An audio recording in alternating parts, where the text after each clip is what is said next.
Hello guys, welcome to Futuristic Approach. What if I tell you last year I visited Russia, even though everything was there in the Russian language, we didn't have any problem in that.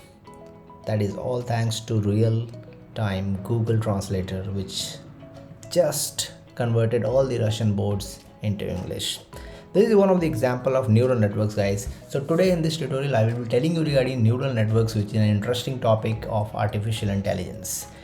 Guys, neural network forms the base of deep learning, which is subset of machine learning where the algorithms are inspired by the structure of human brain called neurons. So neural network takes data, it trains the network and predicts the outcome for a new set of data. That is how the human brain also works. So it takes data, analyze it, and if the outcome is crossing a particular threshold value, then it detects that whether the item is available or not, or basically it predicts the outcome. So exactly the same way neural networks are trained, and it functions like that without human intervention. So let us suppose we have a neural network, guys, which can differentiate a circle or a square or a rectangle, let's say. So these data, when fed to a set of layers called perceptrons, or you can also say artificial neural networks, what it does, this consists of a 4-layer, guys. So the input layer, the output layer which predicts the output, input layer is the one which takes the input, and the processing layer, that is called the hidden layers, hidden 1 layer and hidden 2 layers, where the most of the process happens, are called as hidden layers. So these are the 4 layers of artificial neural networks.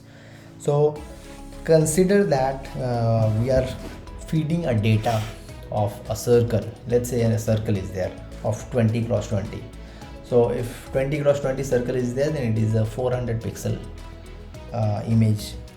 So when you feed this image to that neural network, that means that each 400 pixels will be given to the input of the neural networks.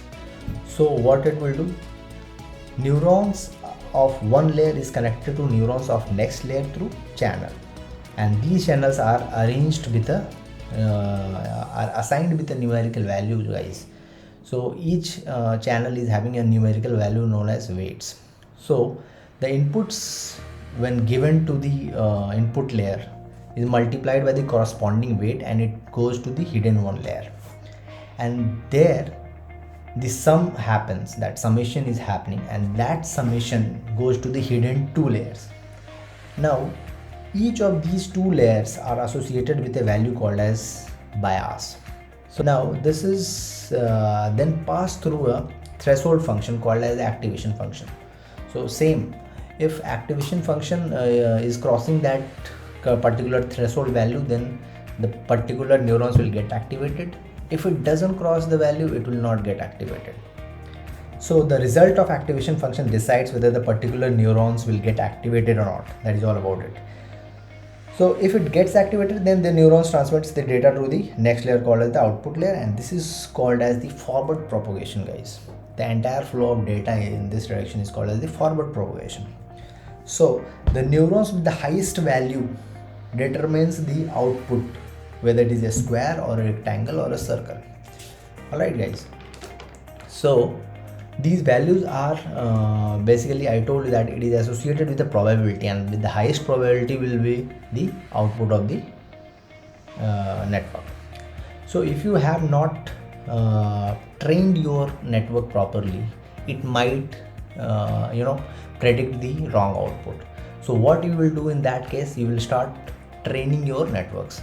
So training your network requires the feeding of the data and making a corrective actions. So how we will do the corrective actions? The predicted output, let's say the wrong output, is compared with the actual output, actual input, what I had given and what I have got. So these 2 values will be compared, and whatever error will be there, that error value will be propagated back to the network. That is called as the back propagation, guys. So forward propagation and back propagation. Back propagation is done to train the network so that the output is predicted correctly. Alright, guys. So that goes to neural networks, and it changes the weight of that channel accordingly till the time the output becomes correct. This is how you train your network, guys. So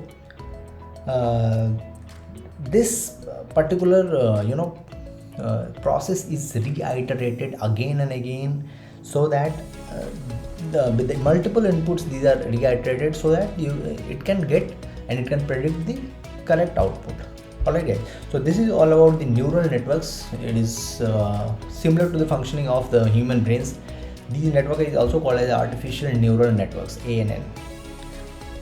So guys, the training your network may take an hour or 2 days or 10 days or even a month, depends on complexity of data. So this is all about the neural network, guys. There are several examples of neural network like facial recognition. So nowadays, trained network can detect your face and can tell your age, probable age, depending on the correlation it does with your face, how many wrinkles you have and what kind of face you have. Depends on the how much data it has got it from the as an input. And application is the forecasting and detecting the probability of rainfall, forecasting the share market prices, and music composition, kind of music composition can do it. So all these are the example of neural network, guys. So it's a very interesting topic, guys. Let me know in comment section if you want any other topic related to AI.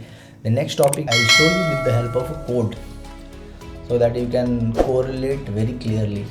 This is a very short video, guys, I have made, and if I go with coding, then it will be more interesting to know. Let me know in comment section if you want it, and till the time, see you, good day.